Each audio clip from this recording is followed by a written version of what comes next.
नमस्कार दोस्तों, मैं हूं आपका दोस्त, आपका होस्ट आर के, और आप देख रहे हैं आर के ट्रेडिंग। तो दोस्तों 23 अप्रैल 2023 है, संडे का दिन है, और यहाँ पर मैं आपके सारे सवालों का जवाब लेकर हाजिर हूँ। आपके सवाल मेरे जवाब के 215वां एपिसोड में। देखिए, बहुत सारे सवाल आए हैं, लेकिन कोई पर्सनल बाइंग और सेलिंग की सलाह नहीं होगी स्टॉक रिलेटेड। बाकी जो सवाल है उस पर मैं अपना व्यू बताऊंगा।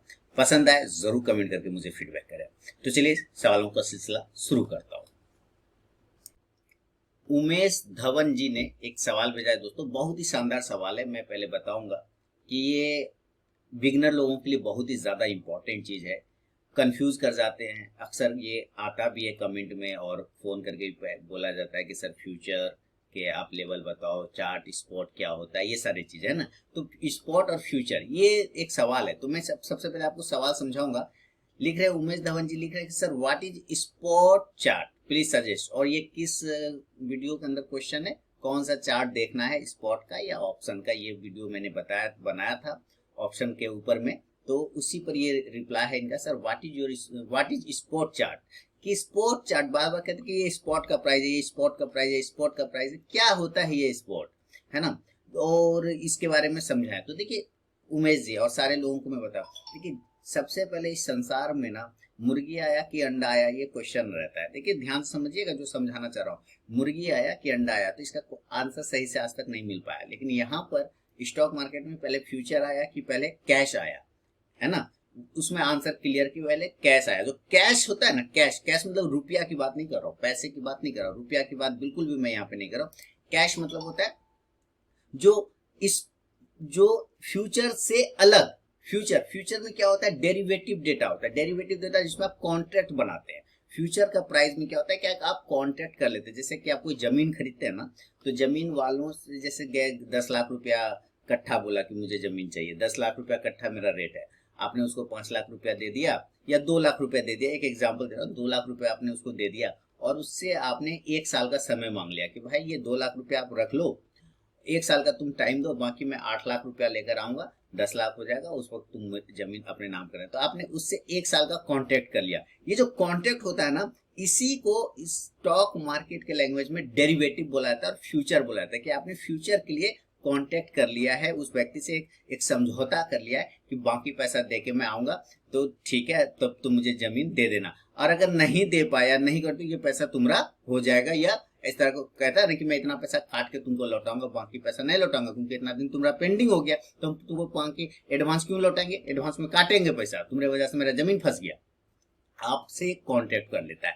इसी तरह जब स्टॉक मार्केट में ट्रेड होता है ना, तो बैंक निफ्टी हो जाए, चाहे इंडेक्स हो जाए, चाहे निफ्टी हो जाए, चाहे कोई भी स्टॉक हो जाए, तो स्टॉक का एक प्राइस चल रहा होता है, ठीक है। उस प्राइस कितना ऊपर जाएगा और वो प्राइस कितना नीचे जाएगा, आप एक सामने वाले व्यक्ति से कांटेक्ट करते हैं कि भाई अगर मान लेते हैं एयरटेल का प्राइस, भारतीय एयरटेल का प्राइस 800 रुपए के आसपास चल रहा है, लेकिन मैं मान के चलता हूँ कि मई में ये 840 हो जाएगा। तो सामने वाला क्या बोल रहा है कि अच्छा 840 हो जाएगा, पक्का गारंटी, आपको कॉन्फिडेंस है, आप बोलते हैं हाँ हो जाएगा, तो ठीक है, तुम अभी हमसे कांटेक्ट कर लो कि 840 अगर नहीं हुआ तो तुम इतना पैसा मुझे देना, और अगर 840 हो जाता है तो जो भी बनेगा तुम्हारा तुम हमसे ले जाना। तो आपने वो कांटेक्ट कर लिया। वो कांटेक्ट डेरिवेटिव फॉर्म में होता है, उसको कहते हैं फ्यूचर का प्राइस। लेकिन आपने किसको देख करके ये बात कहा, आपने सिर्फ एयरटेल के चार्ट को देख के, जो उसका बेस है, जो उसका मूल प्राइस है, आपने सिर्फ उसको देख के बात किया ना, तो उसको कहते हैं स्पॉट प्राइस,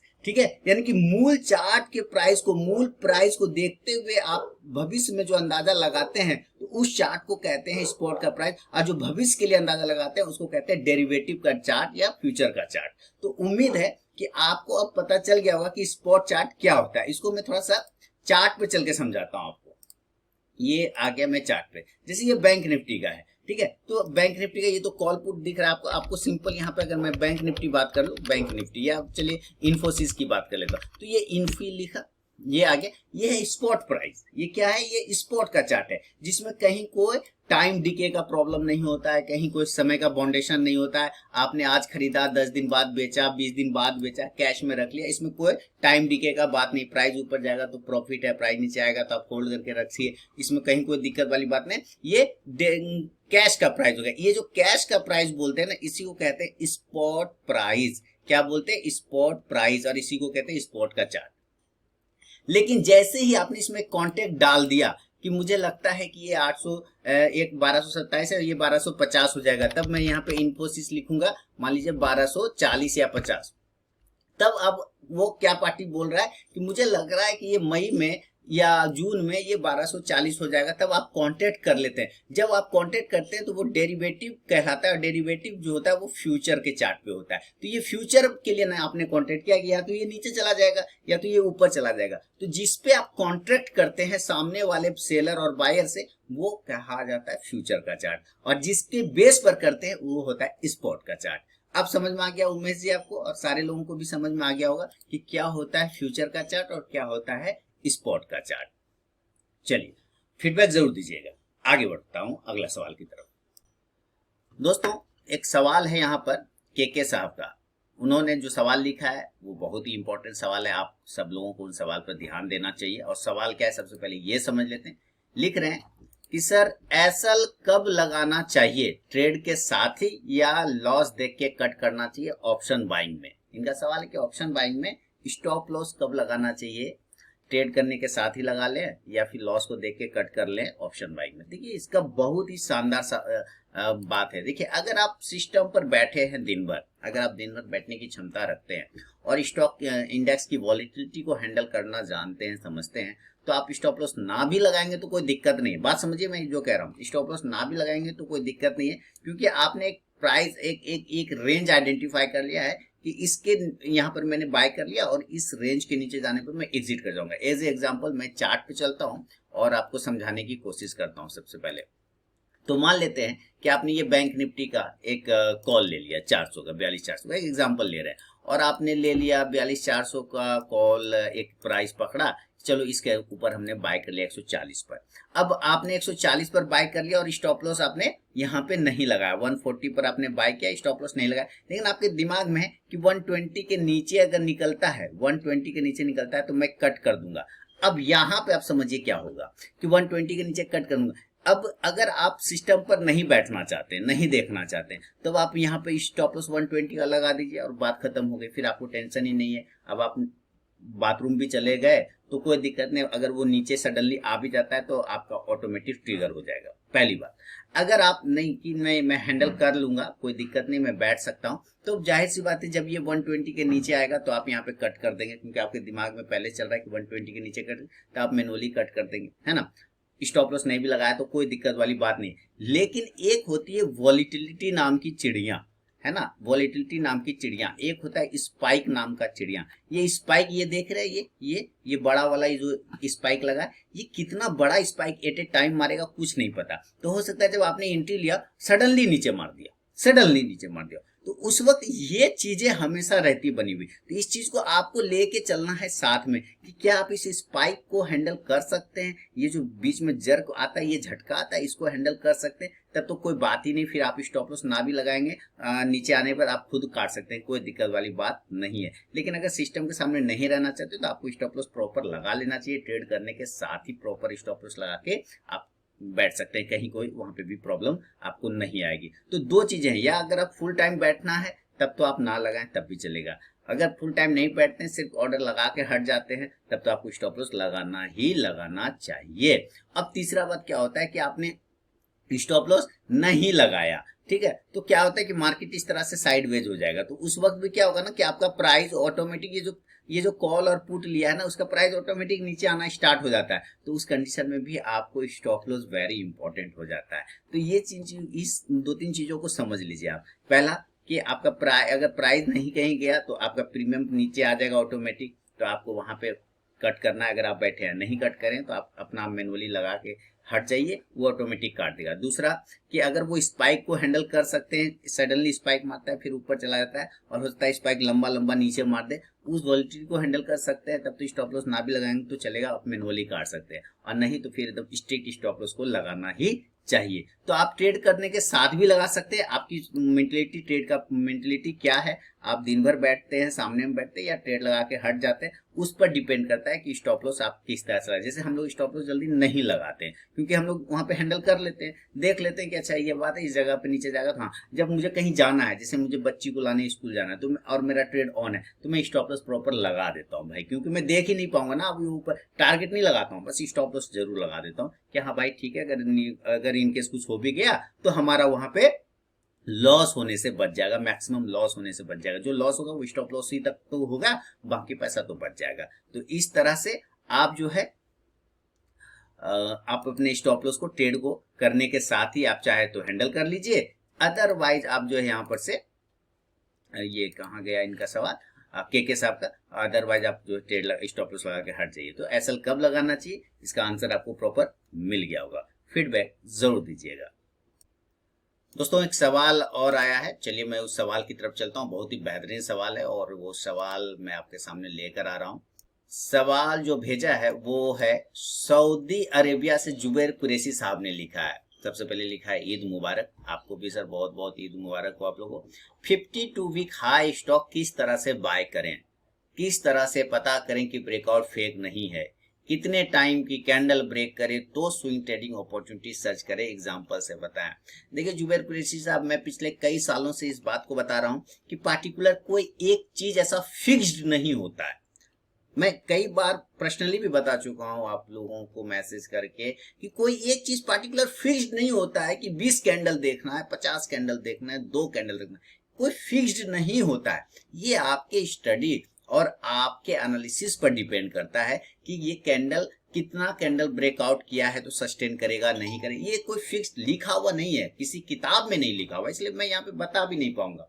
किताबी चीज ऐसे भी मैं नहीं बता पाता क्योंकि किताबी चीज किताब अलग होता है, प्रैक्टिकल अलग होता है, थ्योरी अलग होता है और प्रैक्टिकल अलग हो जाता है। तो कोई भी एक फिक्स्ड नहीं होता है कि 20 कैंडल ब्रेक करे तो 50 कैंडल ब्रेक करे तो मान के चलते नहीं, ये आपका अपना चार्ट एनालिसिस पे डिपेंड करता है, पहली बात। दूसरी बात क्या है कि फेक ब्रेकआउट, बिल्कुल फेक ब्रेकआउट होता है सर, वो ऊपर गया टकरा के नीचे आएगा और फिर वापस से नीचे ही चला, तो लोग फंस गए, वहां पे एंट्री किया, नीचे चला है। तो इसीलिए तो स्टॉप लॉस बनाया गया है। इस संसार में स्टॉप लॉस क्यों बनाया गया? 100% नहीं है सिक्योरिटी, तभी तो स्टॉप लॉस बनाया गया। अगर सिक्योरिटी होता तो फिर स्टॉप लॉस क्यों बनता है? यानी एंट्री तो आपको करना है ब्रेकआउट पर, एंट्री करना है ब्रेकआउट पर, लेकिन स्टॉप लॉस लगाना भी चाहिए। अब देखिए दूसरी बात है कि कैसे पता करें या सर्च करें ट्रेडिंग अपॉर्चुनिटी। एग्जाम्पल देता हूं, अभी मैंने क्या दिया था, आपने वीडियो हो सकता है आप अपने काम के बिजी शेड्यूल के वजह से वीडियो नहीं देख पाते होंगे, अलग बात है, लेकिन मैंने अभी रिसेंटली एक स्टॉक्स दिया था एयू स्मॉल फाइनेंस बैंक, जबरदस्त मैंने दिया था। उसके हर रीजन बताए थे, समझाए थे कि भाई यहाँ से ये इस तरह से बार बार ऊपर टच कर रहा है, बार बार नीचे टच कर रहा है, तो हो सकता है यहाँ से एक चांस बन सकता है ऊपर जाने का। इसको भी मैं चार्ट पे चल के समझाता हूँ, जैसे कि आपने कहा चार्ट पर। देखिए ये चार्ट पर आ गया और एयू बैंक, मैंने एयू बैंक के सारे एनालिसिस करके बताए थे, यहाँ पे लाइन भी लगा हुआ है, सब कुछ ड्राइंग किया हुआ है ना, सेव है ना किया हुआ। चलिए तो यहाँ पे मैंने क्या बताया था, अपॉर्चुनिटी कैसे ढूंढना है, कितनी बार समझाया। पीछे भी आप देखिए, पीछे के हिस्ट्री के चार्ट को देख के मैंने अपॉर्चुनिटी निकालने की बात कहा था कि ये एरिया पर ये यहाँ से ये नीचे नहीं जाना चाह रहा है, यहाँ से ऊपर चला गया, लेकिन ये कैसे पता चलेगा कि नीचे नहीं जाना चाह रहा है? जब इसको वापस से आया रिटेस्ट करने के लिए, रिटेस्ट किया और फिर से इसी जगह पर वो रिटेस्ट कर गया। इसका मतलब ये क्या बोला, रिटेस्ट करने के बाद वापस से ऊपर चला गया। ये आपका मित्र है अली साहब हैं, ये आपके मित्र हैं अली साहब, और आप अली साहब ने आपको हेल्प किया मुसीबत के टाइम में, तो आप ऊपर की तरफ चले गए। वापस फिर से ऊपर में कोई समझिए कि अंसारी जी थे, है ना, आपके शत्रु, उन्होंने आपको मार पीट के या फिर दिक्कत दिया तो आपको नीचे आप आ गए मुसीबत में, लेकिन अली जी तो यहाँ पे बैठे हैं, अली जी बैठे हैं ना जुबैर साहब, तो अली जी फिर बोले कोई बात नहीं दोस्त जुबैर, मैं तुम्हारी फिर से हेल्प करूंगा, और फिर से अली साहब ने आपको हेल्प किया, आप फिर ऊपर चले गए। लेकिन यहाँ पे अंसारी साहब का एक और दोस्त बैठा था वहां पे, कुछ भी आप समझ लीजिए शमसुद्दीन साहब। शमसुद्दीन साहब ने कहा अरे अंसारी देख ये फिर आया है रे, तो कहे मार मार उसको मार, तो फिर उसने आपको मारा, फिर नीचे भेजा। लेकिन अली साहब का भी एक दोस्त यहाँ पे फिर से बैठा है और उसका दोस्त यहाँ पर, तो उसने क्या किया, अब अली साहब का दोस्त समझ लिए, आप क्या समझ, इम्तियाज जी बैठे हैं, इम्तियाज जी ने फिर आप चूंकि अली साहब के दोस्त हैं और आप अली साहब के दोस्त हैं तो दोस्त का दोस्त दोस्त हो गया, तो यहाँ पर जो यहाँ फिर से आपको हेल्प किया, आप ऊपर चला गया। यानी ये बार बार इस जगह पर जब ये आ रहा है तो ये साफ क्या बता रहा है कि इसके नीचे जाने को तैयार नहीं है। ये आपको अपॉर्चुनिटी दिखाता है। अपॉर्चुनिटी ऐसे सर्च किया जाता है, अपॉर्चुनिटी इस प्रकार से सर्च किया था। कोई फिक्स नहीं, यहाँ पे कुछ फिक्स है क्या 10 कैंडल, यहाँ पे कोई फिक्स है क्या 20 कैंडल, नहीं फिक्स है ना। 5 कैंडल में भी जा सकता था ऊपर, 2 कैंडल में भी जा सकता था ऊपर। अपॉर्चुनिटी चार्ट एनालिसिस से आपको पता चल जाएगा कि हाँ यहाँ पर से ये ऊपर जा रहा है या यहाँ से ये नीचे आ रहा है, तो यहाँ पर से ये ऊपर चला गया। तो उसी हिसाब से मैंने आप सबको दिया था, आप जाके देख लीजिएगा वीडियो कि किस तरह से मैंने एनालिसिस करके दिया कि वापस से उसी अली साहब के पास आया। तो मैंने कहा था कि ये एकदम ऊपर भागेगा और ये देखिए कितना शानदार तरीके से सीधे 550 से 700 के आसपास आ गया ना। तो इस तरह से आप हो सकता है ये यहां पर से नीचे गिर सकता था ना। तो स्टॉप लॉस मैंने बताया भी था, बिल्कुल इसके नीचे ही लगाना, इस अली जी के नीचे में स्टॉप लॉस आप लगा के बैठेंगे, क्योंकि ये कट जाएगा तो फिर आपका परेशानी में आ जाएंगे, तो स्टॉप लॉस वहां पर लग जाएगा। लेकिन एक चांस तो बनता है कि अली साहब फिर से मेरी मदद करेंगे, तो यहाँ पर से एक चांस लिया गया और वहां पर हो गया। फिर से उसी ये जो आपका दुश्मन है वो अंसारी साहब का जो है शमसुद्दीन साहब, उन्होंने आपको टेंशन दिया और आप देखिए उसी जगह पे आके रुक भी गए, है ना। तो इस तरह से आपको चार्ट पर जो है स्विंग अपॉर्चुनिटी को सर्च करना चाहिए, स्विंग अपॉर्चुनिटी को देखना चाहिए। कोई फिक्स नहीं हो पाता कि 2 कैंडल का ब्रेकआउट मिलेगा, 10 कैंडल का ब्रेकआउट मिलेगा तभी हो पाएगा, कोई फिक्स। लेकिन चार्ट एनालिसिस आपको बता सकता है, इसलिए आपको चार्ट पे कमांड करना है, चार्ट पे कमांड करना है और उसके मेन इंपॉर्टेंट बाउंस पॉइंट को, रेजिस्टेंस पॉइंट को देखना है। देखिए ये सारी चीजें इतना अमूल्य चीज आप लोगों को मैं फ्री ऑफ कॉस्ट में देता हूँ, ऐसे करके कोई आपको नहीं बताएगा, वो भी फ्री ऑफ कॉस्ट में। लेकिन ये समझा रहा हूँ, फिर भी आप लोग नहीं समझने को तैयार होते हैं, वो एक फॉर्मूला ढूंढते रहते हैं जीवन भर कि मुझे वो फॉर्मूला बता दो, 2 कैंडल का, 10 कैंडल का, वो नहीं मिलेगा सर। आपको चार्ट पे समय देना ही देना पड़ेगा, उसका कोई उपाय नहीं है। अब देखिए बात करता हूं मैं फेक ब्रेकआउट का। हो सकता है फेक ब्रेकआउट होता, ऊपर जाता नीचे आ जाता था, है ना। फेक ब्रेकआउट हो सकता था, जैसे एक फेक ब्रेकआउट की बात करें तो अभी रिसेंटली की बात करता हूं, चलिए टाटा कंज्यूमर, देखिए यहाँ पे आप समझिए इस टाटा कंज्यूमर के चार्ट को, ठीक है। अब यहाँ पे देखिए टाटा कंज्यूमर के चार्ट, देखिए मैं सारा किया वर्क मैं सारे चार्ट में देखता रहता हूँ बैठ के, इसलिए मेरे लगभग हर चार्ट पर आपको कुछ ना कुछ ड्राइंग मिल जाएगा। आप सोचिए कि मैं कितना टाइम दे रहा हूँ चार्ट पर। तो देख रहे हैं ये टाटा कंज्यूमर का एक बॉक्स एरिया मैंने बना रखा था कि भाई इसके ऊपर जाएगा तो आपकी बाइंग बनेगी, तो बाय तो बनेगा। अब ये बाय गया ऊपर, वापस नीचे आ गया, वापस नीचे आ गया, इसका मतलब ये क्या हुआ, ये फेक ब्रेकआउट बोला जा सकता है कि हाँ भाई फेक ब्रेकआउट हो गया है, हम मान के चलते हैं फेक। तो इसी के लिए तो स्टॉप लॉस लगाया जा सकता है। लेकिन अगर ये फेक ब्रेकआउट हुआ है तब तक मैं एग्जिट नहीं करूंगा जब तक कि इसका लोअर पॉइंट नहीं कटेगा, क्योंकि ये ऊपर के बॉक्स को ब्रेक किया है तो ये तब तक अपने आप को मुझे गलत साबित अगर ये करेगा तब तक, जब तक ये नीचे ब्रेक कर जाएगा तब मैं गलत साबित हो जाऊंगा। जब तक ये निचला लेवल को ब्रेक नहीं करेगा मैं गलत साबित नहीं होगा, मैं सही साबित रहूंगा कि हाँ ये वापस से इस तरह से टहलते हुए ये वापस से ऊपर जा सकता है। तो इस बात को आप ध्यान रखें। तो ये जुबैर कुरैशी साहब सऊदी अरेबिया से आपका सवाल जो था, आपका जवाब मैंने दे दिया है। उम्मीद है क्लियर हो गया होगा आपके जो सवाल थे कि किस तरह से आपको सर्च करना है स्विंग ट्रेडिंग अपॉर्चुनिटी और किस तरह से देखना है। फीडबैक जरूर दीजिएगा और ये मेरा लर्निंग सीरीज कैसा लगता है इसके बारे में भी मुझे जरूर बताइएगा। चलिए आगे बढ़ता हूँ दोस्तों। एक सवाल है आपके सामने, फिर से बहुत ही बेहतरीन सवाल है और ये सवाल स्टॉक्स रिलेटेड है। हो सकता है आपके पास भी पोजीशन हो स्टॉक्स का, तो इस वजह से मैं इन सारे सवाल का इसका जवाब देता हूँ। तनवीर आलम जी ने दिल्ली से पूछा है, गुड इवनिंग सर मेरे पास यूपीएल 738 की बाइंग है, आईसीसी बैंक 900 की बाइंग है, टारगेट और स्टॉप लॉस क्या होगा। तो यूपीएल और आईसीसी एक फर्टिलाइजर कंपनी और एक बैंकिंग सेक्टर। हो सकता है आपके पास भी पोजीशन हो, तो कोई भी पर्सनल बाइंग और सेलिंग की सलाह यहाँ पे नहीं है, आपको मैं यहाँ पे एजुकेशनल पर्पज के लिए स्टॉप लॉस और टारगेट बता रहा हूँ। तो सबसे पहले बात करेंगे यूपीएल की बात करेंगे, जिसके 738 की बाइंग है, 734 रुपये 70 पैसे के आसपास वो चल रहा है ना, 738 की बाइंग इनकी है। अब यहाँ पे देखिए जो 738 की बाइंग है तो कोई दिक्कत नहीं है सर, 745, 46, 47, 48, आप राउंड नंबर पकड़ के चलेंगे तो 750, 750 का ही एक छोटा सा रेजिस्टेंस है इसके पास में। उस रेजिस्टेंस को अगर ब्रेक करता है तो आपको एक मूवमेंट बनेगा। सपोर्ट एरिया नीचे 718 का आता है, 718, 717 का एक सपोर्ट एरिया आता है। अगर वो गिर जाता है तो फिर नीचे ये 700 के लेवल को दिखा सकता है। तो स्टॉप लॉस 700 रुपए का रखिए। 750 का ब्रेकआउट को सोचिए, अगर वो ब्रेकआउट हो जाता है ऊपर तो फिर 780 से 800 तक के भी टारगेट आपको मिल सकता है। यूपीएल और आईसीसी बैंक की बात करें जो कि 900 की बाइंग है आपकी, तो चलते हैं आईसीसी बैंक की तरफ में। और आईसीसी बैंक है 885। तो अभी बैंकिंग सेक्टर में मूवमेंट तो है, बैंक निफ्टी आपने देखा, लेकिन अब चूंकि बहुत ज्यादा ऊपर की साइड में भागा है और आप देखिए कि ये एक बॉक्स एरिया यहाँ पर ये काफी दिनों से एक साइडवेज एरिया में वो ट्रेड कर रहा था। अगर इस बॉक्स के अंदर ये दोबारा घुस गया तो फिर ये नीचे 860 तक आने के चांस बना सकता है, इस बात का खास ख्याल रखिएगा। ऊपर 900 और 920 एक छोटा सा रेजिस्टेंस है, वो ब्रेक करता है तो ये 1000 तक के भी टारगेट आपको आईसीसी बैंक दिखा सकता है। तो ये तनवीर आलम जी का दिल्ली से सवाल था। चलिए आगे बढ़ता हूँ। तनवीर आलम जी के बाद जो अगला सवाल है, अमन कटियार जी ने कानपुर से लिखा है। इनका सवाल क्या है? सर धन्यवाद आपके सराहनीय कार्य को। मेरा सवाल है कि जो आपने 21 अप्रैल यानी कि फ्राइडे के दिन आपने जो बैंक निफ्टी में 42,400 की कॉल और पुट की कॉल दी थी, उसका रीजन समझ नहीं आया। वैसे मैं उस दिन मेरा एनालिसिस अपवर्ड डायरेक्शन में था, लेकिन मार्केट डाउनवर्ड चली गई, तो आपने क्या सोच के ये कॉल दी थी, तो चार्ट पे दिखाकर समझाएं। ठीक है। दूसरा सवाल है कि क्या स्टॉक से कॉल ये पुट ऑप्शन में टाइम डिके होता है? इंडेक्स में थीटा, वेगा, डेल्टा जो भी होता है उसके बारे में बताएं। मैं थीटा, गीटा, बीटा, सीटा, अल्टा, डेल्टा, गैमा, रेडिएशन में कुछ नहीं जानता, मैं सिर्फ प्राइस के टाइम डिके को जानता हूं। तो ये ऑप्शन में ही होता है, इसलिए मैं थीटा, गीटा, बीटा, सीटा ये किताब में अच्छा लगता है। यहाँ पे कुछ नहीं, यहाँ सिर्फ टाइम को आपको वैल्यू करना है, और ऑप्शन में ही तो टाइम की कॉल और पुट में ही तो टाइम की वैल्यू आती है सर। ऑप्शन में ही तो, कैश में थोड़ी काम आएगा टाइम डिके। पड़ा है अपने पास, होल्डिंग पड़ा है, उसमें टाइम जा रहा है, प्राइस थोड़ी उसमें प्रॉब्लम आएगा, सडनली डाउन आ गया, सडनली ऊपर नहीं होता।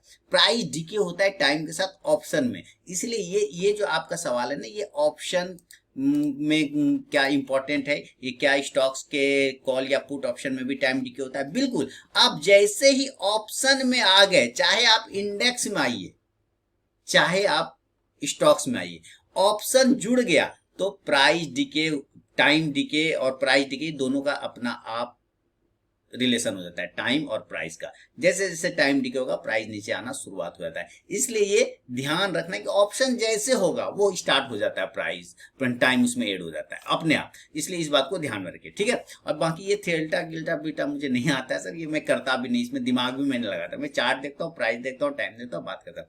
अब है दूसरा पहला वाला सवाल कि जो 42,400 का कॉल और पुट दिया था, आप उस दिन अपवर्ड डायरेक्शन में थे और मैं दोनों डायरेक्शन की तरफ में जा रहा था। 42,400 के कॉल में भी था, 42,400 के पुट में भी था। कॉल वाला तो लेवल ही एक्टिवेट नहीं हुआ, तो पुट का लेवल एक्टिवेट हुआ और पुट में शानदार जबरदस्त प्रॉफिट आया। इसको चार्ट पे समझते हैं। सबसे पहले तो आपकी मेंटलिटी की बात है।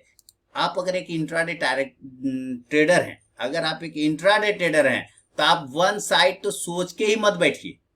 पहली बात, अगर आप इंट्राडे ट्रेडर हैं तो वन साइड तो सोच के ही मत बैठिए। 42,400 का कॉल मैंने दिया था ना 21 तारीख को, 21 तारीख को 42,400 का कॉल दिया था। और चलते हैं जरा सा अपने टेलीग्राम और अपने मोबाइल ऐप पे, उसको देखते हैं कि कितने प्राइस पे दिया था 42,400 का कॉल। देखिए 42,400 कॉल 260 के ऊपर दिया था, 300 और 340 के टारगेट के लिए 9:25 पर 260 के ऊपर में। अब यहाँ पे आप देखिए कि 260 के ऊपर, तो 260 के ऊपर ये गया ही नहीं, 260 के ऊपर ये गया ही नहीं, तो ये हमारा ऑर्डर ही ट्रिगर नहीं हुआ। इसके जगह पर जब वो ऑर्डर ट्रिगर नहीं हुआ तो फिर 42,400 का पुट मैंने दिया था। और जरा उस पुट को देखते हैं कि 42,400 का पुट देखिए यहीं बगल में है ना, और इसको कितना बजे दिया था ये देख लेते हैं। इसको दिया था 42,400 का पुट, 315 के ऊपर बाय दिया था, 400 का फाइनल टारगेट था। और इसको 9:26 जस्ट अगले ही मिनट में मैंने दिया था 315 के ऊपर, और ये आ गया 315 के ऊपर 9:26। यहाँ 300, 300, 315 इसके ठीक ऊपर। और उसके बाद देखिए कि 543 तक चला गया, 545। 400 का फाइनल टारगेट था ना मेरा, कितना टारगेट था? लगभग 400 पूरा था, 515 तक चला गया। तो अब मैं क्या बताया मैंने कि एक इंट्राडे ट्रेडर अगर आप हैं, अगर आप एक इंट्राडे ट्रेडर हैं तो कोई भी वन साइड आप डायरेक्शन कैसे सोच के बैठ सकते हैं कि आज ऊपर ही जाएगा और आज नीचे जाएगा? नहीं जाएगा। हमें प्राइस, हमें इंडेक्स के प्राइस को देखना है, इंडेक्स के चार्ट को देखना है। ये मैंने 1000 बार बताया कि इंडेक्स के चार्ट को देखिए, उसके इंपॉर्टेंट की पॉइंट को समझिए, सपोर्ट को पकड़िए, रेजिस्टेंस को पकड़िए। तो बैंक निफ्टी को मैंने पकड़ा और बैंक निफ्टी के इंडेक्स को चार्ट यहाँ पे क्या बता रहा है ये समझिए। उस दिन मैं लाइव में भी था अपने स्टूडेंट लोगों के साथ। तो यहाँ पे क्या है, ये प्रीवियस रेजिस्टेंस, ये बात मैंने कितना बार, में लाइव ट्रेडिंग के वीडियो, आपने लाइव ट्रेडिंग का वीडियो इसका मतलब नहीं देखा, समय की किल्लत होगी, परेशानी होगा आपको, इस वजह से आपने नहीं देखा होगा। लाइव ट्रेडिंग के वीडियो में बार बार चिल्ला चिल्ला के बोल रहा था कि इसके ऊपर क्लोजिंग करेगा तो हम कॉल बाय करेंगे, इसके ऊपर 42,400 के ऊपर 42,300 के ऊपर अगर ये क्लोज करता है तो हम कॉल बाय करेंगे, अदरवाइज ये रेजिस्टेंस एरिया है, यहीं से ये गिर के नीचे आ जाएगा। ये मैंने लाइव ट्रेडिंग के वीडियो में बोला है, 1000 बार बोला है। और आप जाके देखिए उस दिन 21 तारीख वाला लाइव ट्रेडिंग का वीडियो आपको मिल जाएगा। तो ये देख रहे ये रेजिस्टेंस एरिया है और यहीं से टकरा के ये नीचे आ गया। ये तो साफ चार्ट पे दिख रहा है भाई, ये तो साफ चार्ट पे दिख रहा है कि ये रेजिस्टेंस है। हाँ, इसके ऊपर अगर ये क्लोजिंग कर जाता तो हमारा कॉल एक्टिवेट होता और कॉल में पैसा बनता है, लेकिन नहीं हुआ क्लोजिंग, उसके ऊपर एंट्री भी नहीं बनी, तो हमारा पुट एक्टिवेट हो गया क्योंकि यहीं से रिजेक्शन लिया था, यहीं से रिजेक्शन लिया और शानदार रिटर्न देके गया आपको पुट ऑप्शन। तो आप इंडेक्स को, चार्ट को समझिए, इंडेक्स के की पॉइंट को समझिए, उसके सपोर्ट को समझिए, उसके रेजिस्टेंस को पकड़िए और उसके बाद कॉन्फिडेंटली ट्रेड करिए। और सबसे बड़ी बात, वीडियो जरूर देखिए, रिपीट कर करके जरूर देखिए, क्योंकि आप जब तक देखेंगे नहीं तब तक सीखेंगे नहीं। अब देखिए यहाँ पे इसका सपोर्ट है, यहाँ से ये बाउंस करने के चांस बनाता है ना, यहाँ से ये बाउंस करने के चांस बनता है। तो आप ये देखिए, ये नीचे आया और यहाँ पर से कुछ, यहाँ पे जो होशियार लोग उसका एसएल काटा है ना, कि यहाँ पर से तो बाउंस किया होगा, लेकिन कुछ लोगों ने एंट्री किया होगा तो उसका एसएल यहाँ काटा, लेकिन एग्जैक्ट इसी पॉइंट के पास से आप देख रहे बाउंस किया। तो ये चीज तो आपको चार्ट बताएगा ना कि कहाँ से बाउंस हो सकता है और कहाँ से रिजेक्ट हो सकता है। तो चार्ट आप नहीं देखेंगे, चार्ट के हिसाब से नहीं, सिर्फ एक वर्ड डायरेक्शन पकड़ लेंगे, एक ही वन साइड का डायरेक्शन पकड़ लेंगे तो कैसे ट्रेड करेंगे। इंट्राडे ट्रेडर को मैं हमेशा कहता हूं, कभी वन साइड अपने दिमाग में लेके नहीं बैठिए कि आज ऊपर ही जाएगा और आज नीचे ही जाएगा। आपको इंट्राडे ट्रेडर है तो आपको एक ही चीज कहना है कि तुम जिधर जाओगे मार्केट में उधर जाऊंगा, सीधा सीधा सा गप है। तो ये अमन कटियार जी, आपके सवाल पे मेरा जवाब था। उम्मीद है क्लियर हो गया होगा, सारे सवाल आपके क्लियर हो गए होंगे, कहीं कोई दिक्कत नहीं हुआ होगा। बाकी जो नए लोग हैं उनको भी ये चीज समझ में आ गया होगा कि किस तरह से ऑप्शन को देखना और समझना चाहिए। चलिए, बहुत बहुत धन्यवाद, फीडबैक जरूर दीजिए। तो दोस्तों, महाराष्ट्र से भी अगला सवाल है और महाराष्ट्र से जो गणेश जी ने भेजा एक सवाल देखते हैं। गणेश शांगली जी महाराष्ट्र से लिख रहे हैं, नमस्ते सर जी, कैसे हैं आप? बहुत बहुत बढ़िया हूँ सर, फिर से एक सवाल लेके आया हूँ। बहुत बढ़िया बात है, मैं आपकी सेवा में हाजिर भी हूँ। यूएसडी आईएनआर में ट्रेड कर रहा हूँ सर, और निफ्टी और बैंक निफ्टी के मुकाबले काफी बढ़िया रिजल्ट आ रहा है। डेली का 500 से 700 का प्रॉफिट बुक कर रहा हूँ, लेकिन 700 प्रॉफिट के लिए मुझे 15 से 20 क्वांटिटी से ट्रेड करना पड़ रहा है। क्या यूएसडी में 3 से 4 पॉइंट बुक करना सही होगा? क्वांटिटी अगर धीरे धीरे बढ़ा भी जाएगा तो 3 से 4 पॉइंट के लिए ट्रेड करना सही है? नहीं, देखिए यूएसडी एनआर में 3 से 4 पॉइंट वो तो हमेशा यूनिट में चलता है ना, वो यूनिट में चलता है, पॉइंट में नहीं। जैसे 0.025 इस तरह से चल रहा है और उसका यूनिट होता है, वो 1000 यूनिट का एक यूएसडी होता है, यूएसडी आईएनआर होता है। आप देखेंगे 1000 यूनिट का एक यूएसडी आईएनआर होता है। तो 3 से 4 पॉइंट भी अगर आप बुक कर रहे हैं ना, तो वो खराब बुक नहीं कर रहे हैं। इस बात से अपने आप को डिमोरलाइज नहीं करिए कि मात्र 3 से 4 पॉइंट, अच्छा बुक कर रहे हैं, बढ़िया बुक कर रहे हैं। 5 पॉइंट तक आप बहुत अच्छा करते हैं, 10 पॉइंट उससे ज्यादा अच्छा होता है, लेकिन 3 से 4 पॉइंट शुरुआत में बिल्कुल भी खराब नहीं सर। और मैं यूएसडी आईएनआर में काफी सालों तक ट्रेड किया मैं यूएसडी आईएनआर की बात बता दूं, मैंने कॉल भी दिया था यूएसडी आईएनआर में, शानदार उसके रिजल्ट भी आए। और मैं काफी, आप लोग पुराने व्यूअर होंगे तो आपको पता होगा, यूएसडी आईएनआर में ट्रेड करने का एक सबसे अच्छी बात क्या है ना, कि आपको बहुत कुछ नहीं देखना है। जैसे अगर आप कोई स्टॉक्स में करते हैं या इंडेक्स में करते हैं तो आपको बहुत सारा चीज देखना पड़ जाता है। यूएसडी आईएनआर में करने के लिए बहुत कुछ नहीं देखना पड़ता है, सिर्फ यूएसडी आईएनआर को ही देखना है और ज्यादा किसी को कुछ देखना है। ज्यादा हुआ तो एक आध बार निफ्टी उफ्टी को देख लिया तो काम फिनिश हो गया। तो आप अगर 3 से 4 पॉइंट भी इसमें बुक कर रहे हैं ना गणेश जी, तो बहुत अच्छा कर रहे हैं, कहीं खराब नहीं। और डेली के अगर 500 से 700 प्रॉफिट बन रहे हैं सर, तो इसका मतलब है कि आप बहुत अच्छा प्रॉफिट बना रहे हैं, बहुत अच्छा प्रॉफिट बना रहे हैं, कहीं कोई दिक्कत वाली बात नहीं है। दूसरी बात है कि क्वांटिटी धीरे धीरे बढ़ा दे, बिल्कुल बढ़ा सकते हैं, क्यों नहीं बढ़ाएंगे।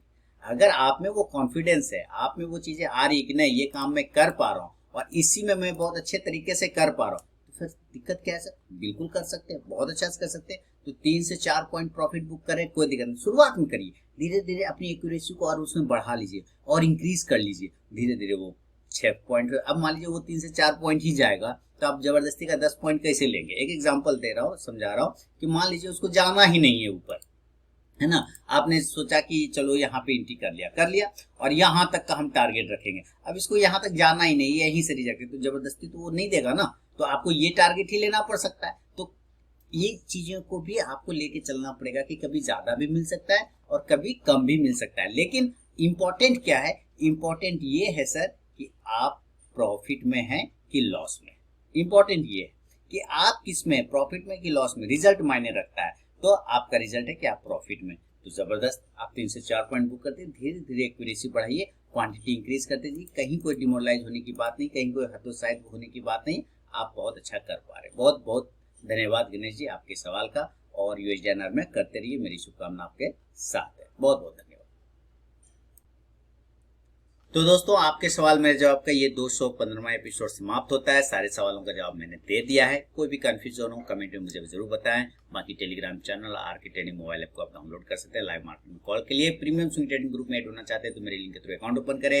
Espresso, fire, Selous, blue, angel one, Zerodha, Samco किसी एक में, फिर मैं आपको अपने प्रीमियम स्विंग ट्रेडिंग ग्रुप में ऐड कर लूंगा। तो चलिए मिलूंगा नेक्स्ट वीडियो में, तब तक के लिए बहुत बहुत धन्यवाद।